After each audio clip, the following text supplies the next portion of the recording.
साथियों नमस्कार। स्वागत है आपका हमारे YouTube channel sub staff to clerk promotion bankers way में।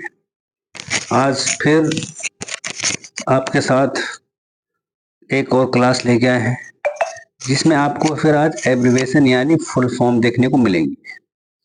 आज के बाद आपको फुल फॉर्म का कोई भी डाउट नहीं रहेगा। सभी फुल फॉर्मों को इन दो क्लासों में कवर कर लिया गया है। अगर आप देखेंगे तो कोई अगर छूट रखा होगा तो बहुत इजी वाला कोई छूट रखा होगा, नहीं तो आज भी डिटेल्ड एक्सप्लेन के साथ जैसा आपको दिख रहा होगा वो पूरा का पूरा आपको कंटेंट दिया गया है और आपने इनको बीच बीच में रिवाइज करते रहना है। तो आप ये जितनी फुल फॉर्म है इससे आप बाहर मत जाइए। हाँ, अगर कोई एक आधा आपको अगर वैसे मिल जाती है फिजिकली जब अगर आप सिस्टम पे काम कर रहे हैं तो आप उनको कर सकते हैं और याद कर सकते हैं। नहीं तो क्योंकि इस एग्जाम में फुल फॉर्म का बहुत बड़ा रोल होता है। फुल फॉर्म में कम से कम 3 4 4 5 आ जाती है और 4 5 मार्क्स आपके फ्री में ऐसे ही चले जाते हैं। क्योंकि ये क्लासें फुल फॉर्म वाले मैंने देखा कहीं से भी बहुत कम लोग लेके आते हैं, ढूंढते हैं और कंटेंट बनाते हैं। तो इसलिए ये दो क्लासें आपके लिए स्पेशली फुल फॉर्म की लाई गई है। तो मैं शुरू करता हूँ बिना किसी देरी के और उम्मीद करता हूँ कि आप क्लासें देख रहे होंगे। तो आज का पहला जो फुल फॉर्म है वो है UIDAI। अगर मैं UIDAI की बात करता हूं तो UIDAI होता है आपका unique identification development authority of India. ये वो संस्था है जो आधार कार्ड बनाती है।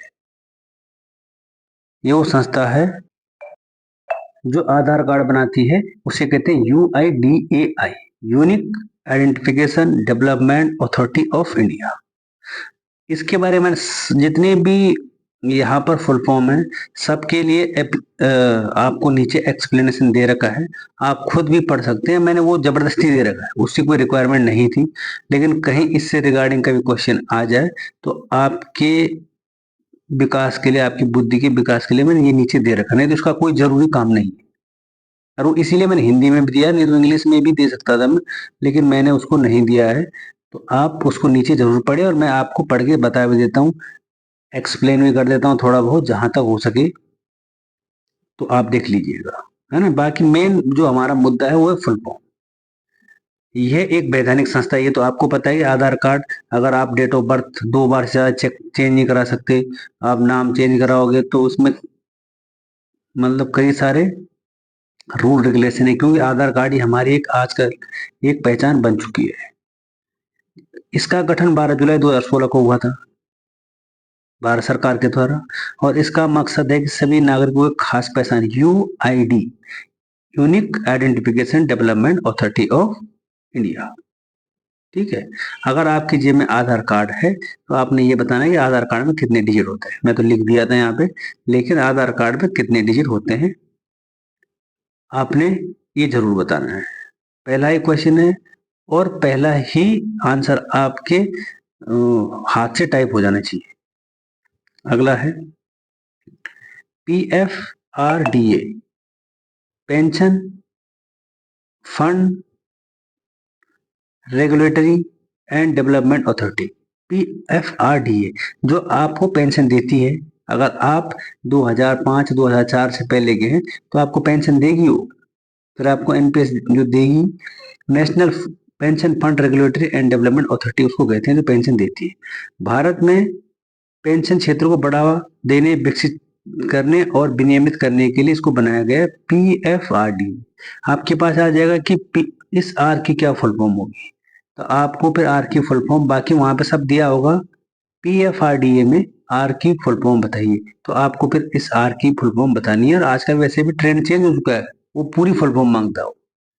वहां पे होगा रेगुलेशन, रेगुलेटरी, राइट, रिनेम, तो आपको उसके अकॉर्डिंग आपको फुल फॉर्म टाइप करनी पड़ेगी। टाइप किया मतलब वहां पे ऑप्शन होगा, आपको बस आपने क्लिक मारना है वहां पे। नेक्स्ट, ये NPCI, आप इसके बारे में तो अच्छी तरह जानते होंगे मेरे हिसाब से तो, कि ये जो NPCI है इसकी फुल फॉर्म क्या होगी। इसकी फुल फॉर्म होती है national payment corporation of India, NPCI। आपने अगर आप चलाते होंगे गूगल पे, फोन पे, ये पे, तो एनपीसीआई पे लिखा होता है, वहां पे एनपीसीआई ने उसको वो दे रखा है, क्या परमिशन दे रहेगी एनपीसीआई। देश में एक मजबूत और कुशल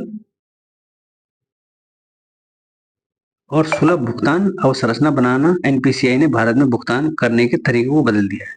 तो वही बता रहा हूँ मैं आपको, जो तरीका क्या बदला है, गूगल पे हो गया, फोन पे हो गया, जितने भी ये पेमेंट है, ये एनपीसीआई इसको चलाता है। आपने देखा होगा कई बार एनपीसीआई लिख के आता है, उसकी फुल फॉर्म होती है no national payments corporation of India. जितने भी पेमेंट्स के गेटवे हैं वो एनपीसीआई के थ्रू चलते हैं। Next, NPA. एनपीए क्या होता है? एनपीए तो आप जानते होंगे कि एनपीए क्या होता है, कि बोला यार उसका अकाउंट एनपीए हो गया। एनपीए की फुल फॉर्म है नॉन परफॉर्मिंग असेट। कि जब कोई आदमी ना वो ले लेता है, क्या लोन लेता है, और जब लोन नहीं वो चुका पाता है, रुपए ले लेता है बैंक से, नहीं चुका पाता है, तो उसको डिफॉल्ट कर दिया जाता है कि भाई ये नहीं चुका पाएगा। तो बोलते हैं यार उसका यहाँ पर तो हमारे बैंक ब्रांच में कम से कम 50 अकाउंट एनपीए, यानी वो तो आपका ऋण चुका ही नहीं सकते, उसे कहते हैं एनपीए। अब जब कोई ऋण लेने वाला व्यक्ति या लोन लेने वाला व्यक्ति अपना समझौता तोड़ देता है, यानी वो नहीं भर पाता है और वित्तीय दायित्वों को पूरा नहीं कर पाता है, कि मतलब भाई मैं जमा नहीं कर पाऊँ, तो उसे डिफॉल्ट माना जाता है। और इससे बैंक का ना रेपुटेशन भी कम होती है, उसको फायदा भी नहीं मिलता है। और फिर बोलते हैं कि हमारी ब्रांच पहले स्केल 4 थी, अब हमारी स्केल 3 हो गई। पहले स्केल 3 थी, अब स्केल 2 हो गई, क्योंकि ब्रांच का ग्रेड भी गिर जाता है। आपके अगर एनपीए ज्यादा हो गए तो कई बार ऐसे हो जाता है कि आपका स्केल भी गिर जाता है। बोलो वो तो स्केल 3 हो गई यार, वहां पे ना बिजनेस सही नहीं चला, उसने स्केल 3 उसको कर दिया है। तो इसलिए एनपी होता है नॉन परफॉर्मिंग एसेट्स। ऐसे नहीं कि मैंने 20 रुपए का लोन लिया, मैंने नहीं चुकाया, बस एनपीओ को नहीं, बड़े बड़े जो लोन होते हैं उनकी बात हो रही है। नेक्स्ट, अगला है नाबार्ड। अगर मैं नाबार्ड की बात करूं तो नाबार्ड तो आपको पता है वैसे, आधी चीज तो आपको पता ही है वैसे, लेकिन नाबार्ड है national bank of agriculture rural and development. नाम से ही पता लग रहा है कि ये जो बैंक है ये कृषि और ग्रामीण क्षेत्रों के विकास के लिए लोन देता है, इतना तो जरूर है। अब नीचे पढ़ते हैं कि क्या करता है। एक में विकास वित्त संस्था की स्थापना, ग्रामीण विकास जो उसके ऋण संबंधी मुद्दों को बढ़ावा देती है, यानी उनको लोन देती है कि भाई तुम कृषि पे ध्यान दो, अपने ग्रामीण क्षेत्र को डेवलप करो, इसीलिए इस नाबार्ड को बनाया गया है। अगर मैं आपको नाबार्ड की कहानी बताऊं तो नाबार्ड की जो स्थापना होती है ना, वो होती है 1982 में। नाबार्ड की स्थापना 1982 में कभी आ जाता है, तो 1982 में नाबार्ड की स्थापना होती है। करेक्ट। अब आ जाओ थोड़ा नीचे, अब आ जाता है MICR। ये तो आपको पता ही है, खैर MICR आपको सब पता है, लेकिन बस रिवाइज करने की जरूरत है, क्योंकि ये चीज दिमाग से उतर जाती है अगर बार बार रिवाइज नहीं करते। MICR होता है मैग्नेटिक इंक करेक्टर रीडर, नहीं होता, ठीक है, उसको बोलते हैं रिकॉग्नाइजेशन। यहाँ पे लोग बोलते हैं रीडर है, ये रीडर नहीं है, इसको बोलते हैं मैग्नेटिक इंक करेक्टर रिकॉग्नाइजेशन। अब ये कितने अंकों का होता है? 9 अंकों का कोड होता है। बाकी तो इसमें आपको पता है कि बताने की जरूरत है नहीं, कि मेन है 9 अंकों का कोड होता है। अब MICR कोड कौन सा होता है? ये बना रखा आपके सामने, चेक देखो, ये आपको चेक दिख रहा होगा। चेक में जो पहले डिजिट है वो होते हैं आपके, जो चेक का कोड होता है, चेक का नंबर होता है, जो कि बता देना कि भाई नंबर लिखो चेक का। दूसरा होता है MICR, ये है 9 अंकों का, जो बीच वाला है उसको बोलते हैं MICR कोड। फिर जो तीसरा आता है वो आपकी बैंक की डिटेल बताता हो, मतलब जो अकाउंट नंबर होता है। और चौथा है वो ट्रांजेक्शन आईडी हो जाती है, 2 डिजिट का होगा वो। तो हमारे को इनसे कोई लेना देना नहीं, इससे कोई लेना देना नहीं। हमारा मैग्नेटिक इंक करेक्टर रिकॉग्नाइजेशन वो है 9 अंकों का, जो कि बीच में आपको 9 अंक मिलेंगे अलग से, उसे कहते हैं MICR। फिर आता है KVIC। इसको कहते हैं khadi and village industries corporation, KVIC को। अब इसका काम क्या है, पहले इसकी फुल फॉर्म आप देख लीजिए कि इसकी फुल फॉर्म क्या है, बाकी काम तो हमारे को इतना जरूरी नहीं है, लेकिन कि जो केवीआईसी की जो फुल फॉर्म है वो होती है khadi and village industrial corporation. देखो, के से खादी, वी से विलेज, आई से इंडस्ट्रीज और सी से कॉर्पोरेशन।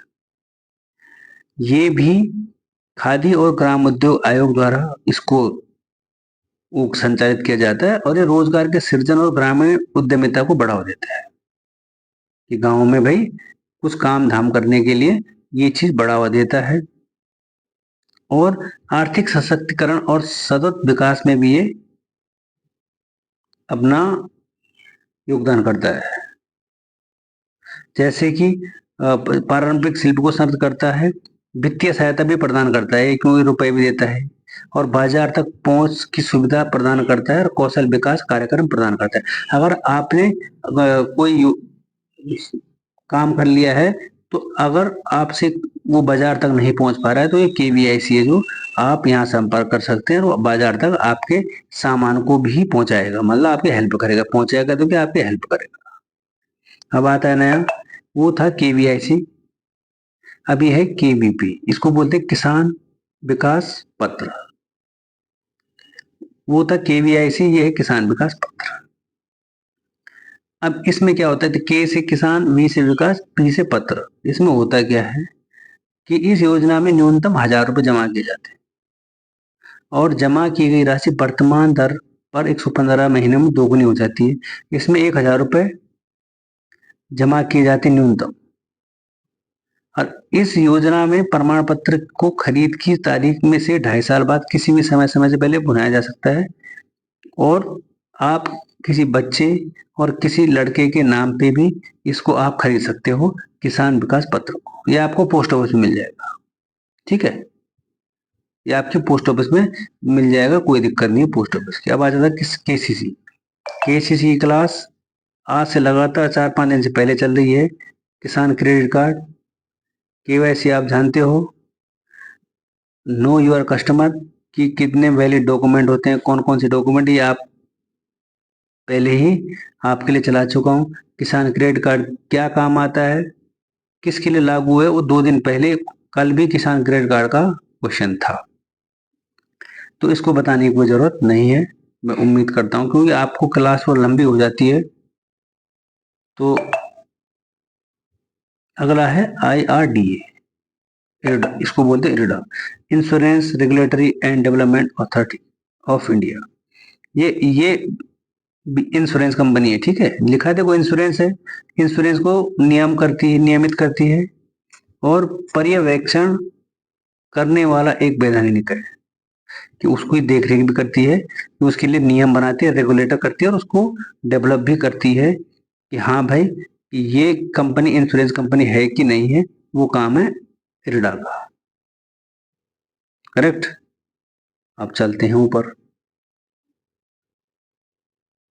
IMPS। IMPS आप कर सबके मोबाइल में होगा, अगर आपने अपने बैंक की कोई भी ऐप डाउनलोड कर रखी हो तो उसमें आपको IMPS मिल जाएगा। IMPS की जो सुविधा है वो 24/7 है, आप कभी भी IMPS कर सकते हैं, लेकिन उसमें चार्ज भी लगते हैं, खैर ऐसी कोई बात नहीं है, तो आप रात को भी IMPS कर सकते हैं। IMPS के जरिए मोबाइल फोन ऑनलाइन प्लेटफॉर्म में तुरंत पैसे ट्रांसफर किए जा सकते हैं और भारत में इसको सबसे ज्यादा इस्तेमाल ऑनलाइन फंड ट्रांसफर के तरीके से किया जाता है। अब सवाल यह है कि इसमें मैक्सिमम कितने रुपए तक ऑनलाइन ट्रांसफर किए जाते हैं, ये है मेरा सवाल IMPS में, ठीक है। तो अब चलते हैं और नीचे, अगला है ICR, Indian credit rating agency. ICR की फुल फॉर्म है इंडियन क्रेडिट रेटिंग एजेंसी, ये रेटिंग देती है, रेटिंग एक एजेंसी है, मतलब जैसे नंबर देते हैं स्कूलों में, वैसे ये भी एक रेटिंग देती है एजेंसियों को।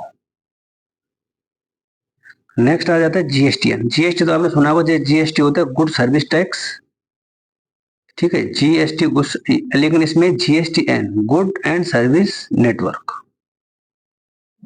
Good and service tax network होता है जीएसटीएन। आपने दुकानों पे लिखा होगा कि उसका जीएसटी नंबर ये होता है, जीएसटी नंबर वो होता है। तो आपने आपकी ब्रांचों में भी देखा होगा जीएसटी लगाना पड़ता है जब कोई वेंडर आ जाता है, तो उसके लिए बोलता है वहां कितने परसेंट जीएसटी लगेगा, ये आपने सुनी होगी अगर आप वहां पे काम करते होंगे तो। अब आता है नेक्स्ट ईपीओएस। एक्चुअली अगर मैं ई को हटा दूंगा तो यहाँ पर ये हो जाएगा आपका पीओएस, यानी point of sale. Point of sale होती है जो मशीन होती है, जिसको हम कभी कभार बोलते हैं ये स्वाइप मशीन बोलते हैं।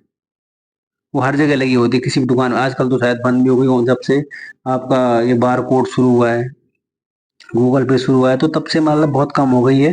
तो ई इसलिए लगा रखा है कि इलेक्ट्रॉनिक पॉइंट ऑफ सेल, क्योंकि उसमें तार भी लगती है ना, तो तार लगती है फिर एक जगह से दूसरी जगह कनेक्ट होती हो, उसे कहते हैं electronic point of sale.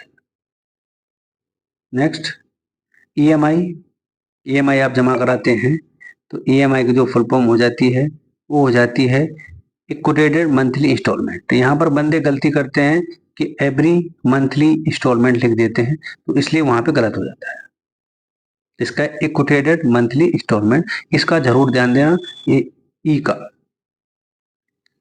Next है ईपीएफओ। ईपीएफओ की बात करता हूं मैं, एम्प्लॉयज प्रोविडेंट फंड ऑर्गेनाइजेशन। जो भी बंदे सिविल कंपनियों में काम करते हैं जहां पर उनका ईपीएफ कटता है, कुछ खुद करता है जैसे हमारा एनपीएस करता है, तो कुछ लोगों का ईपीएस करता है, ईपीएफओ। तो जब वो उसको निकालते हैं तो कई जो लोग होते हैं उससे उनकी पेंशन बनती है और कई इसको पहले ही निकाल देते हैं, ठीक है। तो वो होता है एम्प्लॉयज प्रोविडेंट फंड ऑर्गेनाइजेशन। अब इसकी कहानी क्या है, ये भी एक वैधानिक निकाय है भारत सरकार की। ये देश का सबसे बड़ा सामाजिक सुरक्षा संगठन है।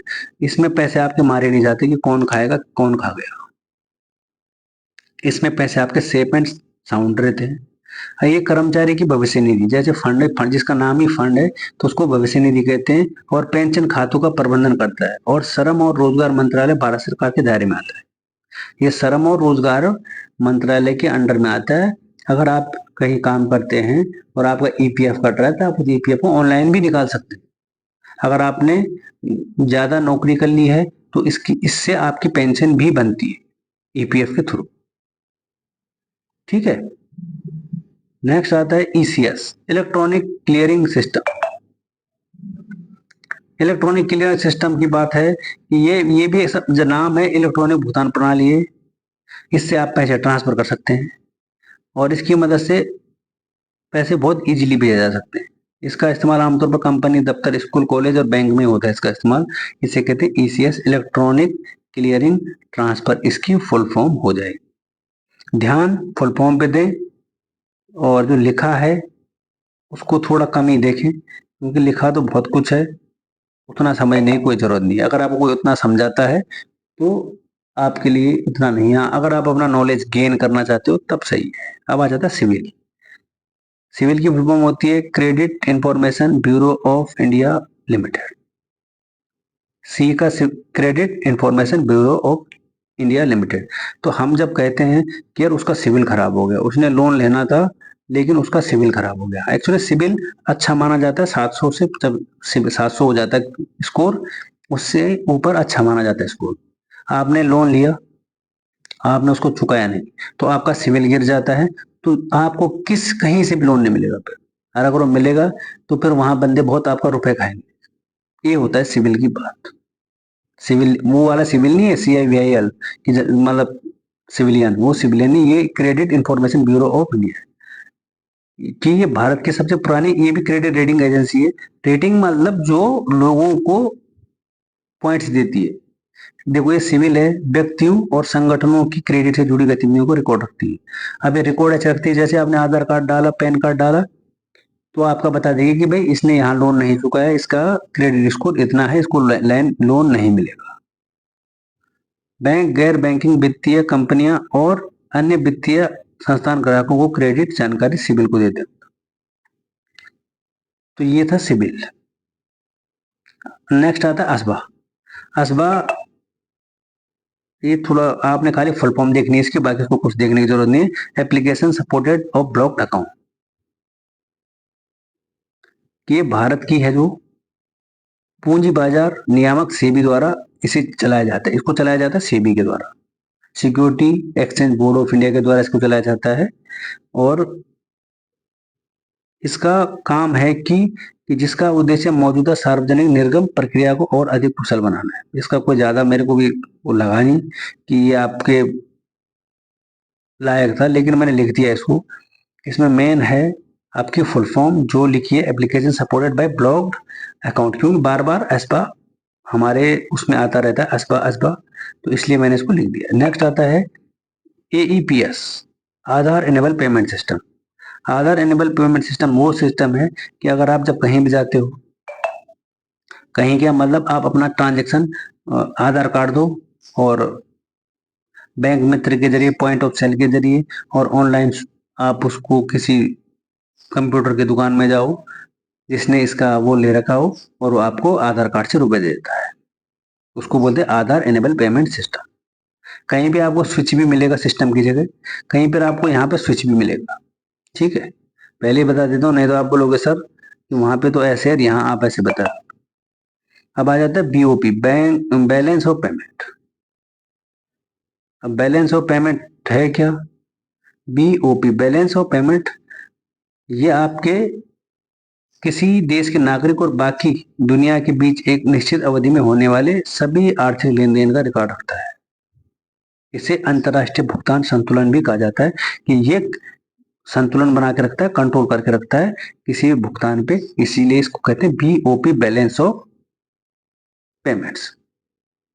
और अगर आपने अंत तक क्लास देखी है जिस भी भाई ने, तो मैं उससे एक और रिक्वेस्ट करना चाहता हूं कि जरूर इनको बार बार सुने, बार बार देखें और बार बार पढ़ें। अगर मेरी भाषा आपको सरल नहीं लग रही तो आप बता सकते सर भाषा में थोड़ा समस्या है, आप थोड़ा क्रिटिकल करके बता रहे हो, नहीं तो मैं आपको आसानी से, इससे आसान कुछ नहीं हो सकता। बाकी मतलब मैं वैसे ज्यादा वो नहीं करता, मेरे को पता है कितना आएगा और क्या, इससे बढ़ के कुछ नहीं आएगा। तो आज का वीडियो थोड़ा लंबा हो गया है, 24-23 मिनट हो चुके हैं, तो इसलिए मैं ज़्यादा क्लास को लंबा नहीं करूँगा। और हाँ, अगर आप हमारे चैनल पर पहली बार हैं तो प्ले लिस्ट में ज़रूर पुरानी वीडियो देखें जो पहले हमने आप डाल रखी है, कुछ ना कुछ फ़र्क ज़रूर मिलेगा। और ऐसे हमारा सपोर्ट करते रहिए और चैनल को लाइक शेयर और सब्सक्राइब जरूर करें। सबसे पहले जो आदमी यूट्यूब पे चैनल बनाता है, जो भी यूट्यूबर है पढ़ाता है, उसका सबसे पहले वर्ड होता है कि हमारे चैनल को पहले लाइक करो, पहले शेयर करो, और दूसरा वर्ड होता है उसका कि भाई हमारी ये PDF है 400 रुपए की है, आप 400 रुपए ले सकते हो। उसने यही पढ़ाना, हमारे को कोई रुपए की जरूरत नहीं है आपके। आप, हम जानते हैं कि यार आप, हर बंदा ये चाहता है कि मेरी सैलरी में इंक्रीज हो और मैं अच्छी सीट पे बैठूं, तो इसलिए मेरे को कोई रुपए की कोई जरूरत नहीं है। और चैनल को लाइक शेयर और सब्सक्राइब जरूर करें। अगर आप चैनल को देख रहे हैं तो लाइक जरूर कर दें, सब्सक्राइब आप करो चाहे मत करो, आपकी मर्जी हो। और पढ़ते रहिए और सिस्टम पर जरूर प्रैक्टिस करते रहिए अपने ब्रांच में। बाकी मिलते हैं एक और नई वीडियो के साथ, तब तक नमस्कार।